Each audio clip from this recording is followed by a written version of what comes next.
আরে সফল হলে নিজের বাবা মা, খালা খালু, মামা মামি সবাই বলে পোলাটা ভালো।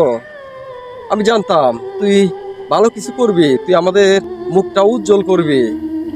আরে কোনো ছেলে যদি অনেক সফল হওয়ার চেষ্টা করার পরে যদি সে ফেল মেরে যায়, তার সংসারে অভাব ঋণ মাহাজনটা বেশি হয়, সেই কাছের মানুষগুলোই বলবে আরে ও তো একটা কুলঙ্গার, ওরে দিয়ে কি হইব?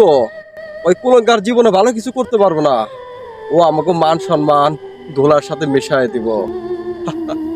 আরে অভাব আসলে একটা মানুষ তখনই দুর্বল হয়ে যায়, আর দুর্বল অবস্থায় সবাই তাকে নিয়ে হাসি ঠাট্টা করে, হাসি ঠাট্টা করে। ভালোর সময় সবাই আসে, বিপদের সময় কেউ না, কেউ না। তাই নিজের ভালো নিজেরই করতে হয়। কখনো কারো কাছে হাত পাতাবেন না, কারো হাতে হাত রেখে চলার চেষ্টা করবেন না। নিজের পথ নিজেকেই চলতে হবে। হতে পারে সেটা অনেক কঠিন, হ্যাঁ কথাটা মনে রাখবেন।